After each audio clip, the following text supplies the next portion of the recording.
Unido especialmente a la isla de Lanzarote, no se puede entender la obra de César Manrique, polifacético artista, sin comprender su vínculo espiritual con la isla canaria.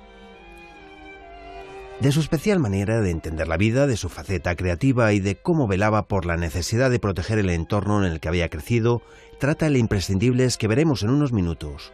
Taro, el eco de Manrique. Entonces yo desde que era muy pequeñito estaba desnudo corriendo como un animal salvaje en una playa como la playa de Famara, que tiene 8 kilómetros, 400 metros de anchura, con una arena impecable como un espejo reflejándose los acantilados de Famara.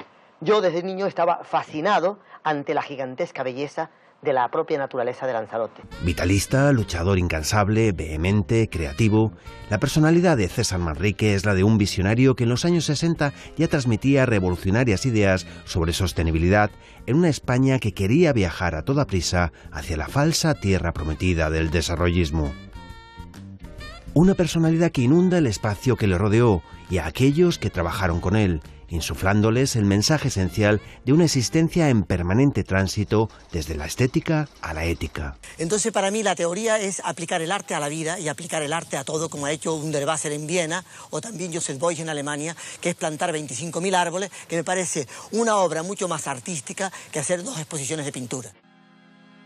El documental de Miguel Morales cuenta con la última entrevista concedida por César Manrique, además de testimonios, entre otros, del naturalista Joaquín Araujo, del arquitecto Frei Otto y de algunos de los más estrechos colaboradores del pintor.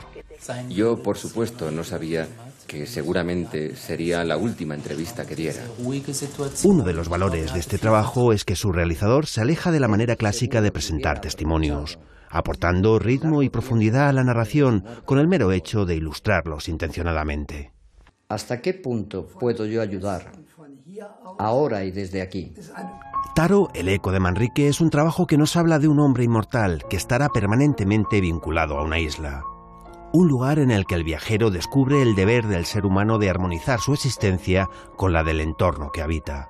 Y ello a pesar de los que se proponen destruirla, contra los que Manrique siempre luchó. Es verdaderamente lamentable que autoridades no paren automáticamente ya en Canarias esta especie de especulación caótica que se está avecinando de la manera más catastrófica. No estoy exagerando, no estoy exagerando, no estoy exagerando. Quiero que sepan que esta es una realidad viviente.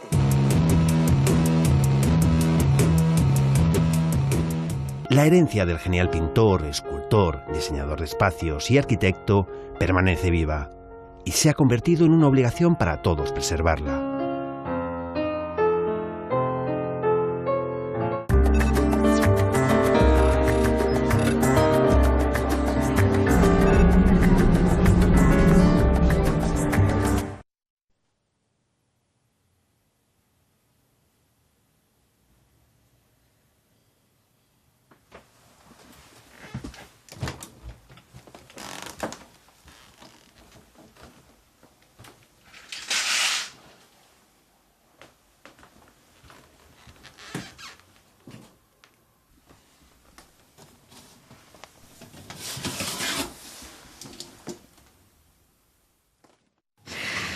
Damos lectura al comunicado médico oficial. En el día de la fecha, a las 14:36, ingresa en el servicio de urgencias del Hospital General de Lanzarote don César Manrique Cabrera tras sufrir accidente de tráfico. A su llegada presenta parada cardiorrespiratoria, realizándose maniobras de reanimación habituales, siendo estas inefectivas. Se produce éxito a las 15:20, Arrecife, a 25 de septiembre de 1992.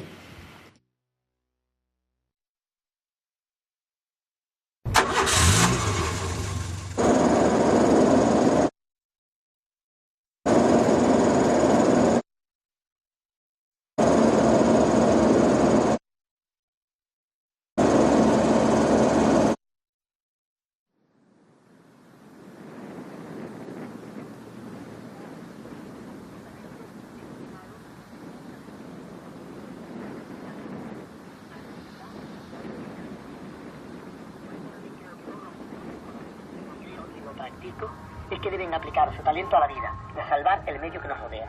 Por eso creo que todos los artistas de ahora deben hacer no solamente pintura, escultura, sino arquitectura, urbanismo, jardinería, carpintería, cinematografía, literatura, etcétera, etcétera. El panorama es realmente infinito. Empezando por nuestro gran filósofo de nuestro siglo, Marcus, ha dejado en su testamento que la única manera de salvar a la humanidad es a través de la belleza y de la bondad.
Íbamos a pasar los veranos al norte de la isla de Lanzarote, a un pueblito pequeño de pescadores que se llama La Caleta de Famara. Entonces yo desde que era muy pequeñito estaba desnudo corriendo como un animal salvaje en una playa como la playa de Famara, que tiene 8 kilómetros, 400 metros de anchura, con una arena impecable como un espejo reflejándose los acantilados de Famara. Yo desde niño estaba fascinado ante la gigantesca belleza de la propia naturaleza de Lanzarote. Por esto, claro, creo que por esta razón hubo en mí una sensibilidad a través de lo que estaba contemplando.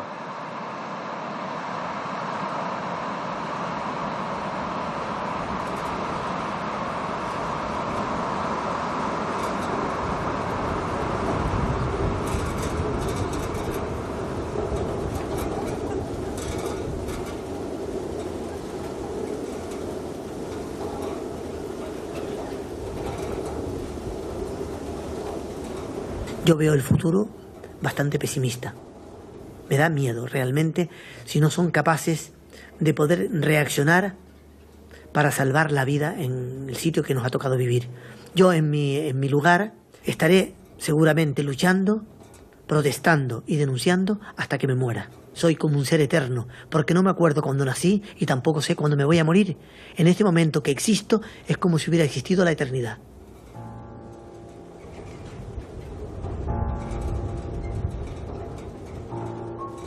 Es lo que yo encuentro mayor placer de mi vida, es cuando por la mañana me levanto temprano, me pongo el mono, me salgo corriendo hacia el estudio y tengo 4 o 5 cuadros, 2 o 3 collages, proyectos de escultura, 40 cosas para irme de un lado a otro, para poder ir tratando de ir produciendo, creando, inventándome a través de errores que cometo o de cosas que encuentro, nuevas aportaciones para seguir creando. Esto para mí es la mayor satisfacción de todas, pero luego otra satisfacción que pueda deleitarme como la pintura, ninguna.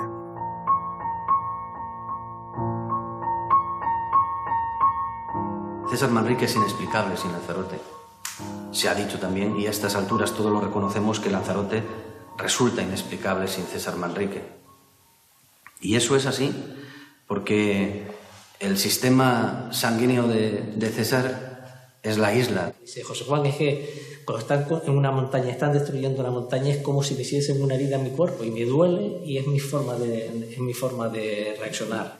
Un personaje con una personalidad tan fuerte como la de César y con una visión de la realidad tan poco frecuente y tan pionera en la España de los años 60 y de los años 70, en que el discurso de la naturaleza no aparecía por ningún sitio, en el que intentar conciliar el desarrollo con la conservación del patrimonio era inédito, eso hizo que durante muchos años fuera un artista desencajado del panorama nacional, que no se le entendía, porque su personalidad era muy compleja. Tú lo comentabas de alguna manera antes, José Juan, César estaba permanentemente alejado del drama. Lo que tiene es ese sentido joyful de la vida, permanente, de alegría, de apertura hacia el descubrimiento de lo inédito, a celebrar las cosas, ¿no? Algo que él decía sobre sí mismo: yo soy un contemporáneo del futuro.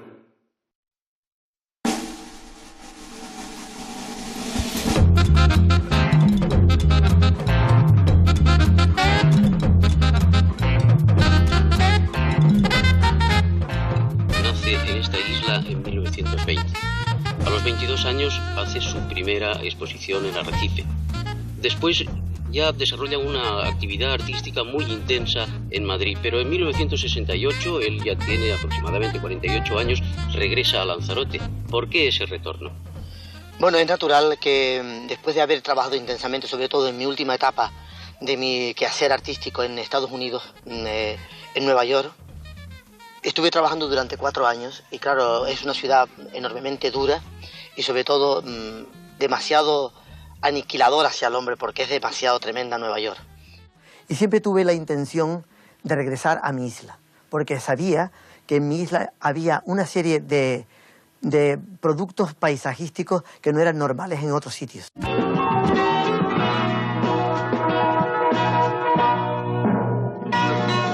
Taro Taiche es un poblado próximo a Arrecife, capital de Lanzarote, donde el artista nativo de fama internacional César Manrique construyó hace algunos años su original morada.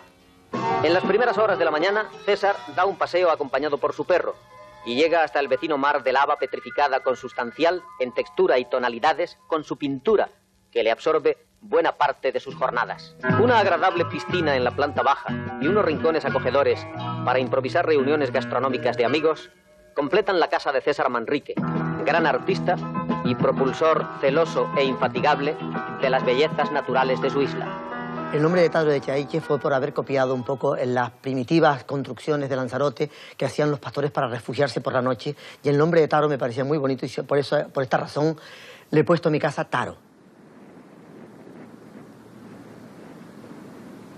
Fue en unas vacaciones que llegué de Nueva York a Lanzarote en el año 65 y al pasar el mar de lava de Taiche, que no lo había visto nunca ya que Lanzarote estaba lleno de torrentes de lava, me quedé muy sorprendido de ver que era un torrente de lava de una enorme belleza. Y entonces paré el coche, me vine a hacer un paseo por encima de las lavas y me encontré con unas pequeñas higueras que quise observarlas.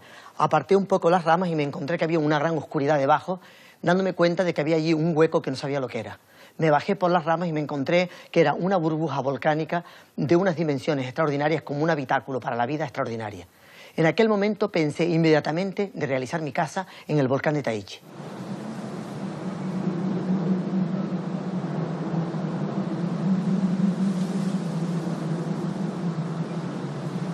En realidad, en la casa de César Taiche podemos ver reflejado un trozo de cada una de las obras que iba realizando en Lanzarote. Es una casa para ser vista, es una casa espectáculo. Y sin embargo, transcurridos los años, y es una casa también de celebración, de homenaje a la propia isla, ¿no?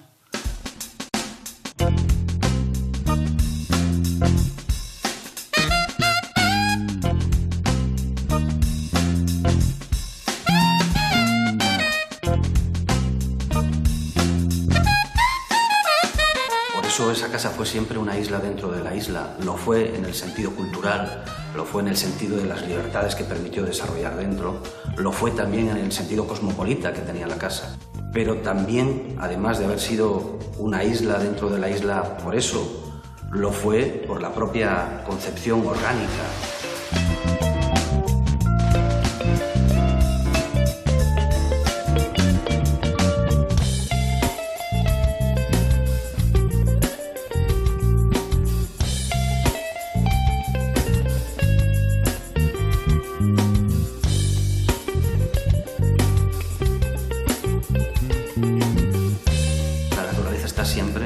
en el centro de los lugares que César eligió para vivir él personalmente y para que los demás disfrutaran. Que es la idea de confort, la idea de disfrutar, la idea de felicidad humana.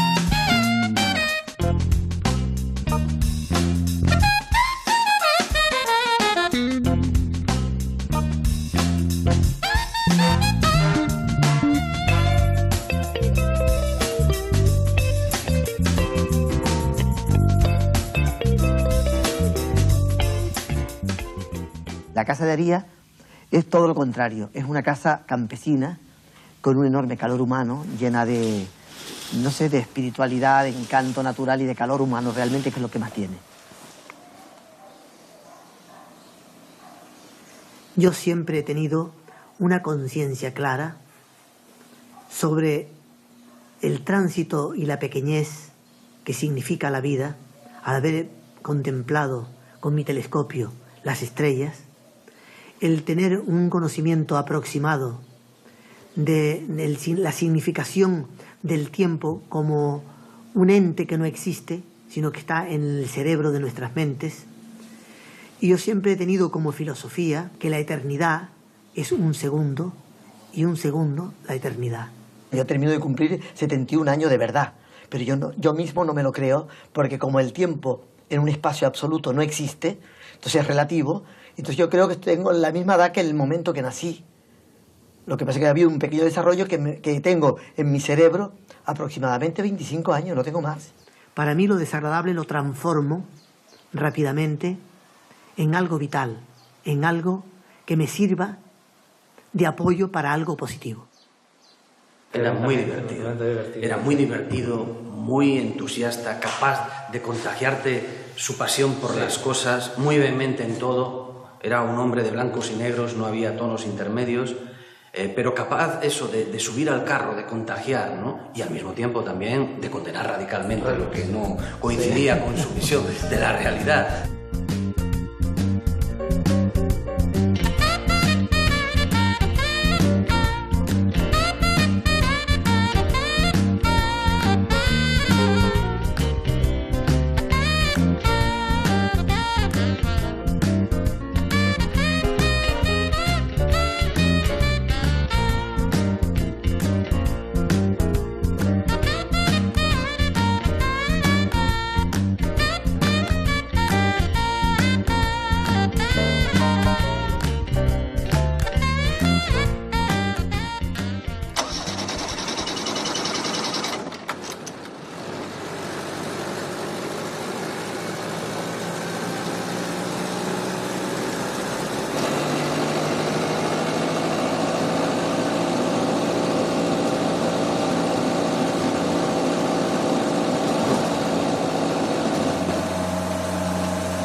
Tú has publicado un libro que ha tenido una repercusión extraordinaria coincidiendo con toda tu labor ahí en Lanzarote, que es Lanzarote, Arquitectura Inédita. Es un libro que me gustaría que lo comentes tú mismo. Bueno, este libro hace ya muchísimos años que lo hice, porque para mí creo que la idea fundamental, por ejemplo, en Lanzarote, era crear una especie de inventario de la mejor arquitectura popular para partir de una verdad, buscar las raíces esenciales de su estilo. Entonces me propuse durante año y medio estar haciendo fotografías. Hice yo todas las fotografías del libro, seleccionando la mejor arquitectura popular hasta llegar a lograr este libro que ha servido de consulta para arquitectos, constructores, campesinos. Y entonces este libro ha tenido una enorme repercusión de salvación para la isla de Lanzarote. Y estas son casas de una humildad y de unos volúmenes que son de una enorme belleza. Y de mayor simplicidad es imposible. No se puede hacer más con menos.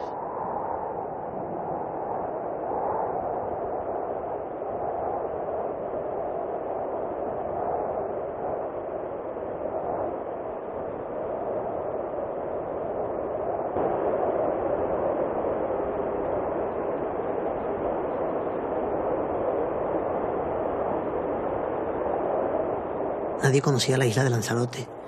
Y dentro de Canarias, la isla de Lanzarote era como la Cenicienta de Canarias. La gente se reía diciendo que Lanzarote no había sino camellos y piedras, y que era la isla más fea de todo el archipiélago. Pero yo sin embargo, tenía la conciencia de que Lanzarote era una isla excepcional y de una belleza plástica que la gente no entendía.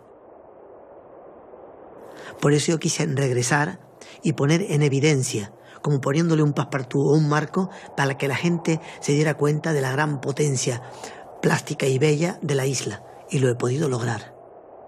La gente ha podido entender perfectamente la enorme belleza de una piedra, de una tunera, hasta la belleza de un camello, o la belleza de un campesino arando la tierra, o de su arquitectura popular que estaba siendo despreciada y totalmente incomprendida cuando creían que eso era antiguo, feo y antifuncional. Eran casas que estaban perfectamente orientadas al viento, con una capacidad espacial perfecta. O sea, había una gran conciencia o una intuición perfecta, cosa que ahora no hay. Él lideró un proyecto, José Ramírez Cerdá lo hizo desde las administraciones, y a partir de los años 60 se comienza a materializar el sueño. Se comienzan a realizar obras, ese gran proyecto de arte público para Lanzarote, los centros de arte, cultura y turismo, comienzan a construirse esas materializaciones y toda una serie de transformaciones que la industria del turismo necesita alrededor.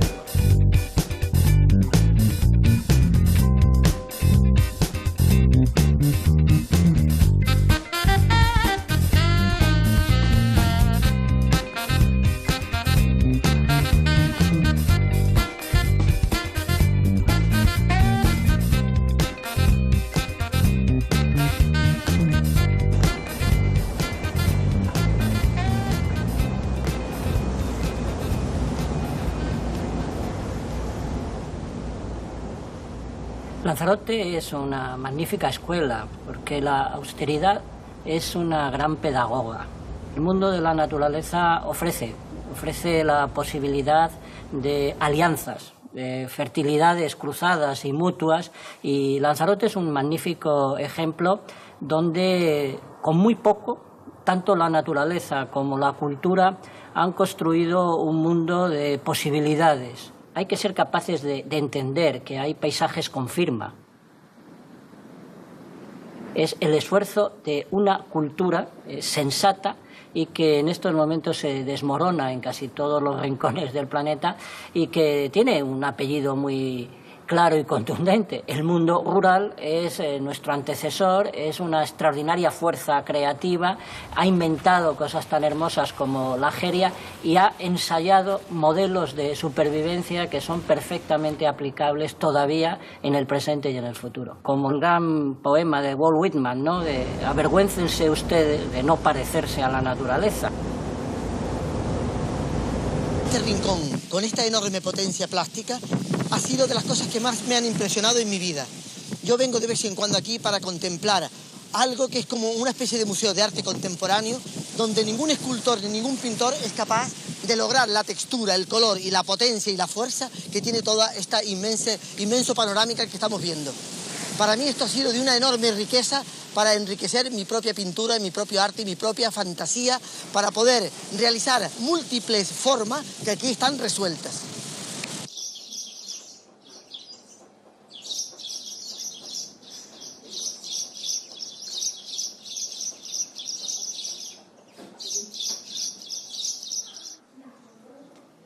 Yo era el encargado de obra y él era el que proyectaba la obra y era el que tenía que explicarme y yo tenía que hacer lo que él decía. Estuvo trabajando una media de 15 hombres durante 5 o 6 años.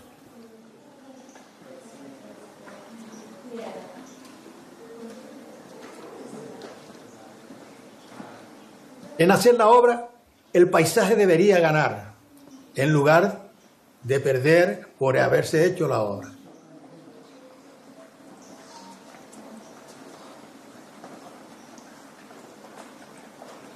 Bueno, y cuando llegamos aquí, que dijo César que esto iba a ser lo mejor del mundo, que no habría nada igual, yo por lo menos digo, este hombre está exagerando demasiado, ¿no? Entonces para mí la teoría es aplicar el arte a la vida y aplicar el arte a todo, como ha hecho Wunderwasser en Viena o también Joseph Beuys en Alemania, que es plantar 25.000 árboles, que me parece una obra mucho más artística que hacer 2 exposiciones de pintura. Y yo aseguré al presidente del Cabildo que aquello podía ser un lugar único en el mundo. Entonces empezó poco a poco, me dijo, César, tú tienes una gran fantasía, pero de todas maneras te vamos a hacer caso. Empezamos a trabajar y según venían visitantes extranjeros a visitar el lugar, se quedaban sorprendidos de la enorme belleza que aquello podría tener. Aprendimos a sensibilizarnos con la idea de él. Nosotros también íbamos sensibilizándonos en el paisaje, tanto explicar César, pues aprendimos un poco a ser unos constructores, artistas. Entonces poco a poco se fue realizando hasta llegar a mentalizar, que creo que para mí es la labor más difícil para acometer cualquier ser humano, es mentalizar a la gente. Él donde quiera que iba, si había una casa que no le gustaba, que la estaban haciendo nueva, pare ahí, y hablaba con los que la estaban haciendo. Lo animaba porque decía, ustedes son los que han hecho de Lanzarote una única en el mundo, los zocos de las higueras, los muros de piedra seca. Él le hablaba de la forma de plantar con las cebollas alineaditas, como si fuera todo decorativo, todo. Los enarenados en Lanzarote son muy bonitos cuando están plantados. Me decía muchas veces, Luis, las carreteras tienen que quedar como si usted cogiera una alfombra y la tendiera en el paisaje. Cuidar los bordes, limpiarlo, camuflarlo que las máquinas estropean, para que quede la carretera con el entorno. Y logramos que pareciera que al correr la lava se paraba en la carretera. Hiciéramos las cosas bien, pensando en que el turismo viene a ver aquí lo que no hay en otro sitio. Si aquí no hacemos sino lo que hay en otro sitio, ¿para qué vienen? No sé si me explico, ¿no? Para mí César era una persona enamorada de su tierra. Y nos hizo a nosotros por un estilo. Es que él las veía y nosotros todavía no. Y lo más que me gustó de César es que aprendí a ver lo que no podía ver. Y hoy sí lo veo.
Ahora, lo tremendo de la isla de Lanzarote, que yo ahora mismo he dado el grito de socorro a nivel internacional, ya que aquí ha habido un congreso de 60 científicos alemanes, y entre ellos gente propuesta para premio Nobel, grandes arquitectos como Fray Otto, el que hizo toda la estructura del Estadio Olímpico de Múnich.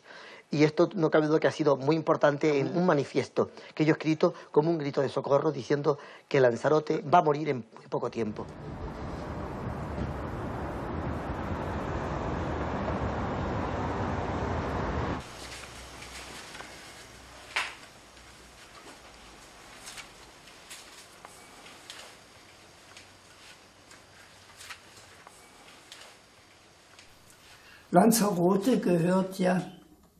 Lanzarote está entre esas regiones de la Tierra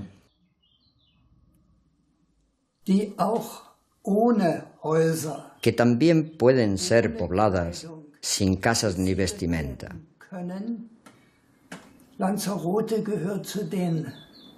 Lanzarote es uno de los paisajes primitivos de la Tierra.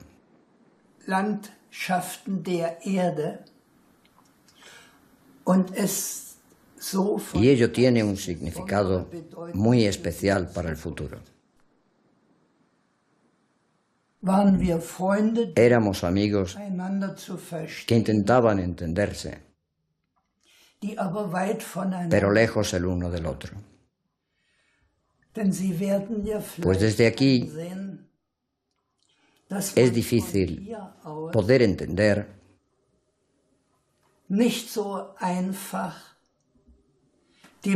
los problemas específicos de Canarias. Intenté comprender esa maravillosa isla, pero no es tan fácil. Desde aquí no puedo hacer más.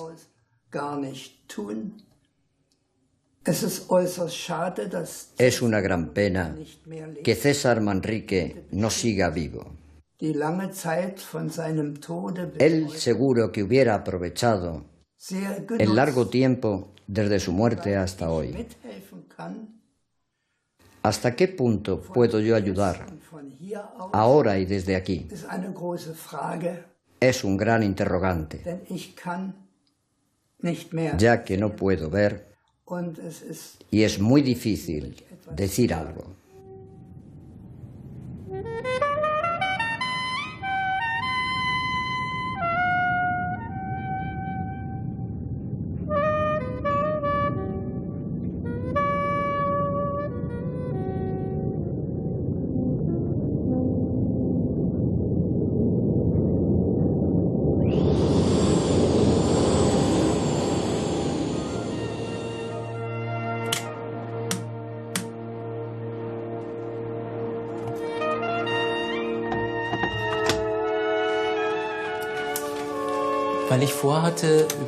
Como tenía pensado hacer una película un poco más extensa sobre César Manrique, aproveché la ocasión para hacerle una larga entrevista.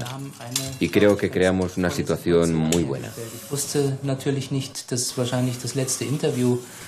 Yo, por supuesto, no sabía que seguramente sería la última entrevista que diera.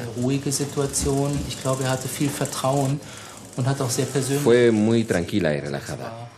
Creo que él tenía mucha confianza y contó cosas muy personales. Fue una conversación diferente de lo que yo conocía de César Manrique hasta ese momento. Muy sincera y tranquila. Habló de sus visiones, su vida, su infancia. Y para mí fue muy importante y valiosa. Suprimir todos los anuncios publicitarios en el paisaje, que yo creo que ha sido el primer lugar de Europa donde se ha producido esto. Claro, los publicitarios me odiaron todos, claro. Pero yo, sin embargo, con palas mecánicas por la noche íbamos y destruíamos todo para no estropear lo que estamos viendo como un estado natural, ya que tenemos publicidad en la prensa, en la radio, en la televisión, y también cuando sales al campo para ver naturaleza, ves Coca-Cola, lámpara Philips, coñac Terry, oye. A mí me han insultado. Pero me quedo, porque me sé evadir perfectamente, y entonces lo veo deportivamente como algo más bien simpático. O sea, me divierto, ¿comprendes? Pero al mismo tiempo siento una profunda pena de ver lo barato que es el ser humano, lo torpe y lo estúpido que es, qué poco inteligente es. Porque cuando yo era pequeño yo creía que el hombre era mucho más inteligente. Y me he dado cuenta con los años que el hombre es un animal bastante peligroso. Puede destruir este planeta en poco tiempo.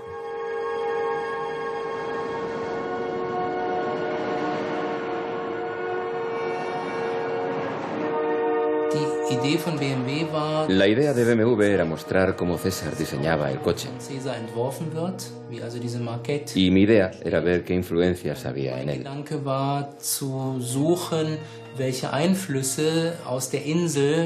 De la isla y la naturaleza.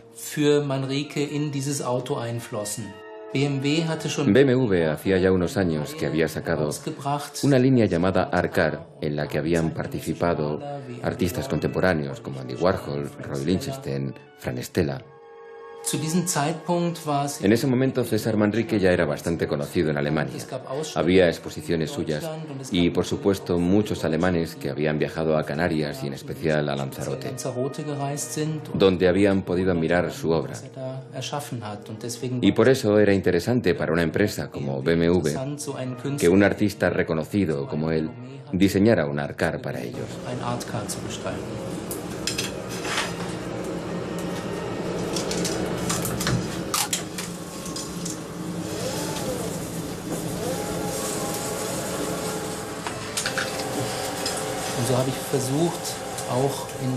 Así intenté incluir en la película muchas de las ideas de Manrique, aunque no tuvieran que ver con el coche. Más tarde quería rodar una película más larga con él, pues estaba fascinado con su personalidad.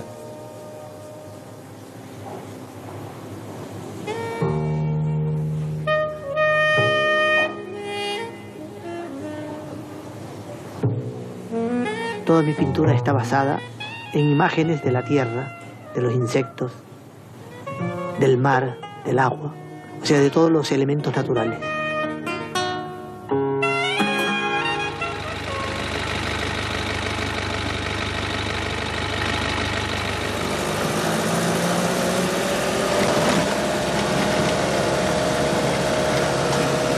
Soy Gregorio de León Barrio. Mi trabajo en los jameos era la piedra.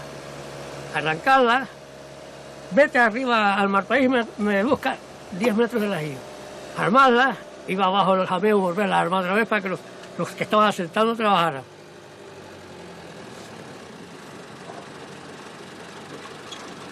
Soy Feliciano, me encargaba de todas las jardinerías del Cabildo, de los centros, tanto del Jameo del Agua, Mirador del Río, Campesino.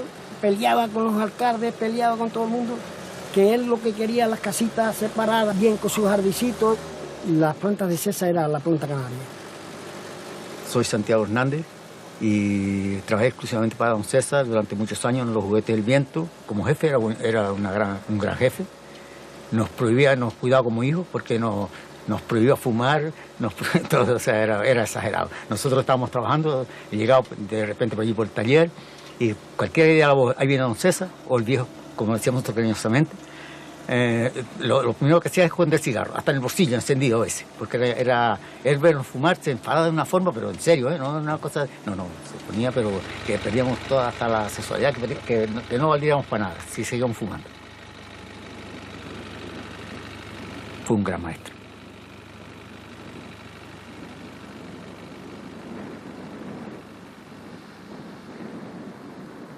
Un hombre como usted, artista y muy interesado por la ecología, ¿no tiene una visión diferente de la sociedad? Bueno, yo creo que el mayor negocio de un país es la cultura de su pueblo. Lo contento que tenemos que estar todos por poder trabajar, poder caminar, poder amar, poder tener amigos, poder ser más bondadosos, poder tener más sensibilidad y compasión con la gente. O sea, ser más buenos en una palabra y tratar de crear armonía y belleza. Esa es mi misión. Por todas las cosas que yo estoy entendiendo, he sido, creo que, un destinado a trabajar por la belleza.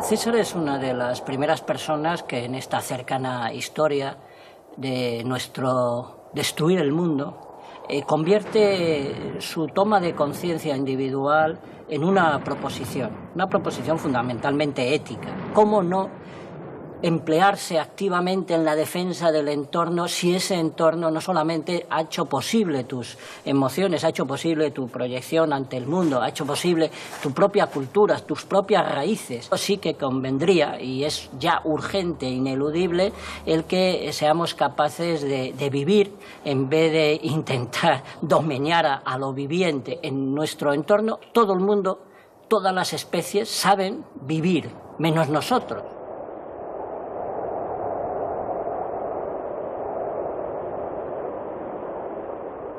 Yo creo que la principal aportación de César Manrique, y me atrevería a decir que las comprendo y las practico, es el viaje extraordinariamente coherente, propositivo, estimulante, de viajar desde la estética a la ética.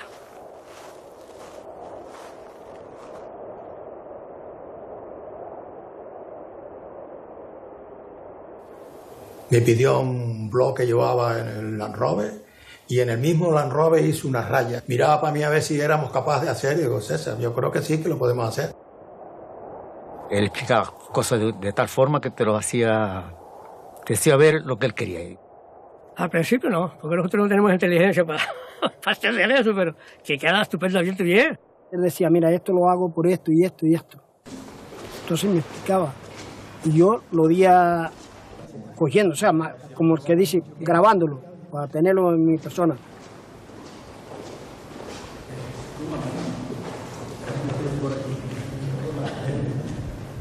Y al final va a ver la graciosa. No nota que está una piedra que salía en forma de monolito desde abajo. Y salió por allí para que aquella piedra quedara dentro de la balconada que había que hacer. No tenía vértigo, salió por ahí para abajo que lo pegó un susto a todos. O sea, cuando nos dimos cuenta estaba César allí abajo, como un gato. Porque él llegaba, te ponía en el cielo, te felicitaba, te hacía salir de esquicio, o sea, te agarraba, te abrazaba, esto sí está bien, esto... Él era muy comprensivo. Cuando el Juguete del Viento yo daba gusto trabajar con él. Así se compuso todo el trabajo. Y arrancar piedra de las partes más llanas que estaba y arrancarlas a fuerza de brazo. Pero estuve 33 años trabajando los jameos. Pues empecé y lo terminé todo el jameo, completo. Con ayuda también de muchas ideas que me daba César.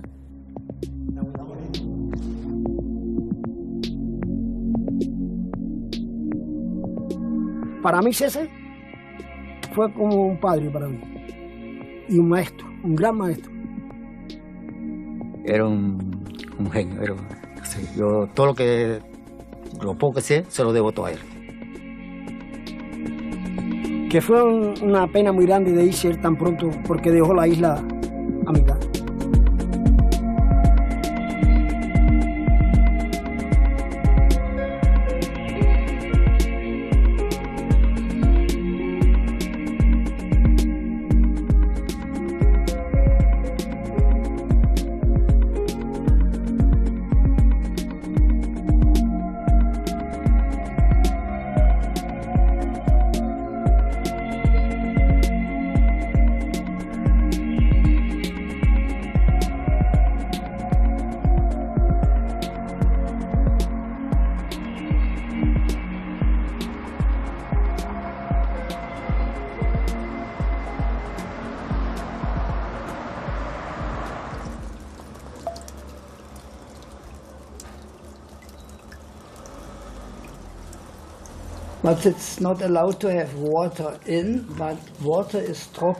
El agua gotea desde el árbol dentro de la fuente. Esto es aquí, en Barbrón. Es lo único que yo he hecho aquí.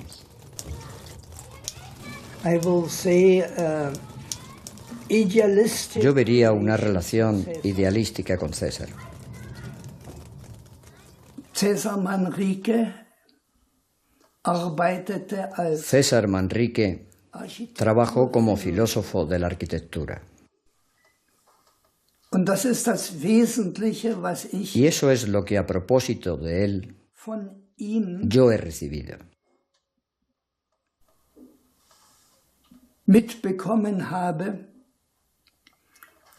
Sobre cómo se verá el medio ambiente el mañana.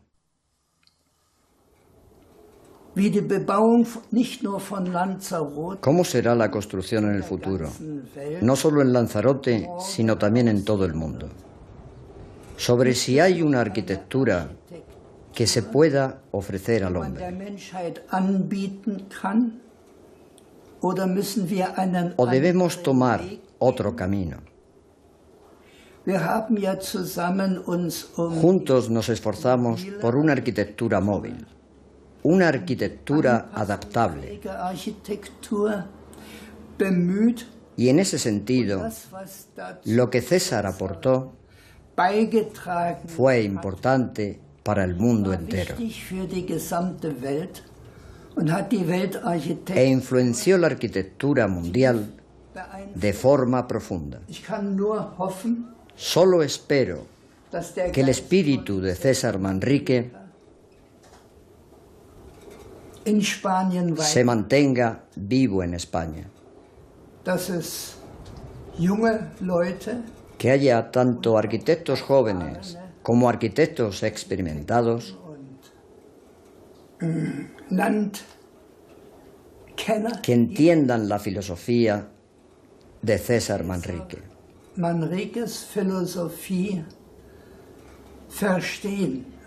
Und ich kann auch nur hoffen, dass y espero que el gobierno de España y de las islas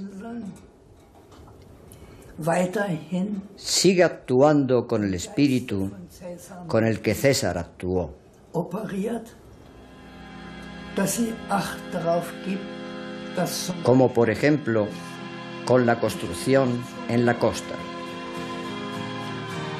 No hay sino junglas de cemento, de semáforos, de prohibiciones, donde ya la gente no puede ver crecer una flor ni ver las estrellas por la noche, que necesitan urgentemente islas donde poder reposar para el ocio, para la vacación.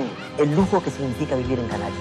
Aquí tenemos la mejor temperatura del mundo y los canarios no han tenido una conciencia del lujazo que tenemos en nuestras manos para poder explotarlo y crear en el futuro una riqueza a través de una industria turística planificada inteligentemente para un desarrollo excepcional de los habitantes de nuestra ciudad.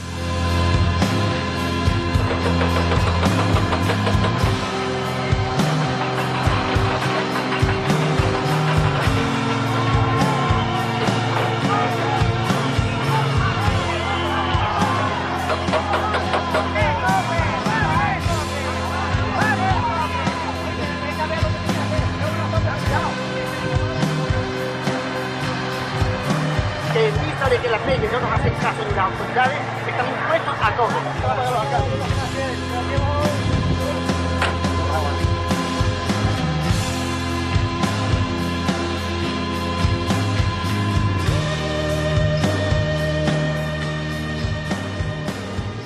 Entonces, cuando esta isla quede invadida de turistas, de habitantes y de automóviles, aquí no vendrá absolutamente nadie y volverá la isla a la absoluta ruina, pero mucho peor que antes.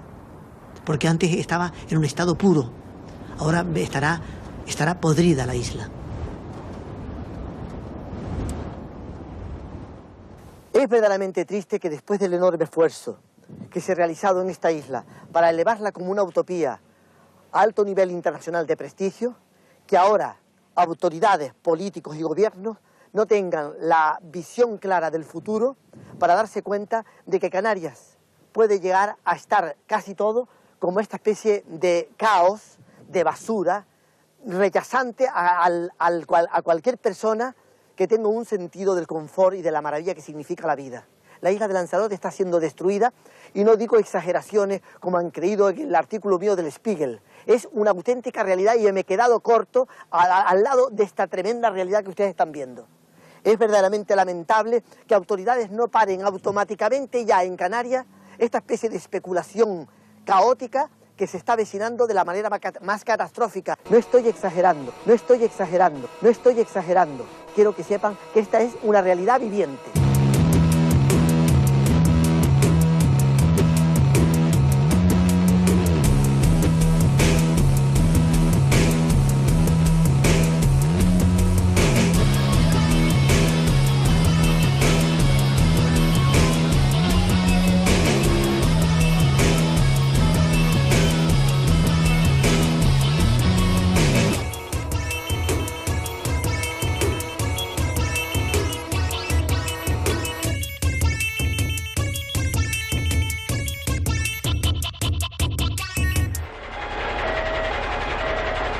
Se han vendido aquí al primero que ha llegado sin la más mínima responsabilidad de estilo, haciendo una cantidad de mamotretos, como podrán ver, en todo este litoral, que están realmente taponando toda la visión del mar con una arquitectura estándar, vulgar, internacional, que no tiene el más mínimo interés.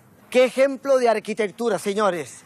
Esto es una verdadera vergüenza para lo que se había cometido en Lanzarote como línea de conducta para salvar una isla única en el mundo. Lo que más se está construyendo en la isla son apartamentos, que están construyéndolos inclusive de noche a toda velocidad para tener terminarlos cuanto antes y sacar un mayor rendimiento a la mayor velocidad posible. Una de las cosas más curiosas en Lanzarote es que cada habitante es como si consumiera 250 kilos de cemento en la construcción que se está llevando a cabo. O sea, es el mayor número de kilos de cemento que se puede gastar un habitante en toda Europa. Yo quiero ver qué opina el pueblo y la isla de Lanzarote con respecto a estos abusos en la isla de Lanzarote para aprovecharse del prestigio de la isla. ¿Qué opinan ustedes? Bueno, la opinión mía y la del pueblo de Puerto del Carmen en general, que es quien en verdad está padeciendo las consecuencias de eso, es que es un verdadero monstruo, como os acaba de decir, y que hay que dinamitarlo, porque de lo contrario vamos a tapar la mejor playa que tenemos. Aparte de eso, como decía antes, los apartamentos que hay detrás están bien construidos, tienen una buena vista y sin embargo el monstruo este pues le está quitando totalmente la vista a lo que hay detrás. Claro, tú dices realmente dinamitar, quizás sea como demasiado terrorista la cosa, pero es casi lo que se merecen ahora. Este tipo de arquitectura, que es como una arquitectura fascista, que ni el propio Mussolini lo hubiera permitido porque es un espanto de dureza, de horror, cuando se han cargado parte de la carretera y se ha metido encima de la playa.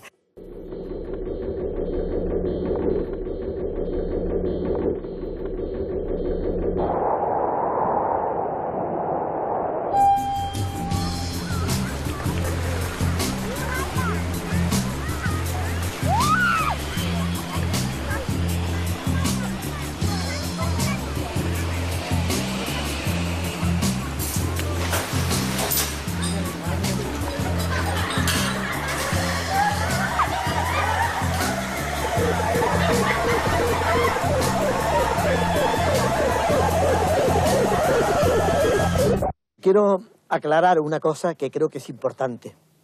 Yo soy un optimista y a pesar de todas las tomas que hemos visto, que son verdaderos desastres, de suciedad, de destrozo del medio ambiente, hay siempre una esperanza. Por eso yo soy optimista y tampoco quiero que piensen que esto ya no tiene remedio en absoluto.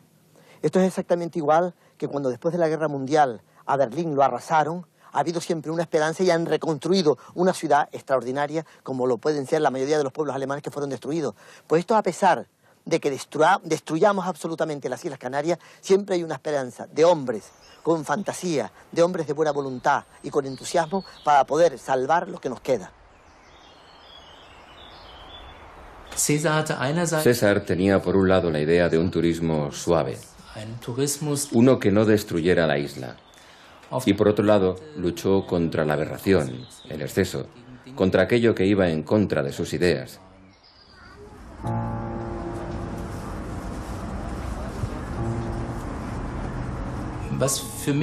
Lo que a mí me pareció extraordinario de César Manrique fue, no sé qué edad tendría, quizá unos 70, lo vital y despierto que era. Mucho más que algunos de 20 o algunos jóvenes. También fue muy interesante ver que siempre jugaba. Da igual lo que estuviera haciendo. Era como un niño jugando con piedras, conchas, plantas, con colores. Esa era una gran fuerza que llevaba dentro, por la que yo lo admiraba.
No es porque viva en Lanzarote y porque sea canario, no tengo ese romanticismo patriotero, sino soy ciudadano del mundo, que es lo que hay que tener como sentimiento para el futuro y no tener esa mentalidad provinciana un poco cateta y ridícula, ¿no? A algunos no les va a gustar eso que acabo Bueno, de pero es decir. que yo creo que el sentimiento más bonito es ser ciudadanos del mundo. Si yo fuera jefe de un Estado, por ejemplo, creo que el primer presupuesto de la nación sería para la educación. Y adquieran una mayor sensibilidad, que esto es muy importante en la juventud, ya que una de las cosas que nos enseña generalmente suele ser la sensibilidad. Soy un luchador por excelencia porque realmente... Luchador y apóstol. No, apóstol no. Estoy un poco cansado de tratar de ser apóstol, que nunca lo he pretendido, por supuesto, ¿no? Pero me da mucha pena de que no se tuviera un poco mayor de visión. El pueblo llano sí me quiere de verdad, que al que yo quiero de verdad, a mi pueblo. Pero hay un montón, hay una mafia especulativa que lo desprecio con lo más profundo de mi alma, ¿comprendes?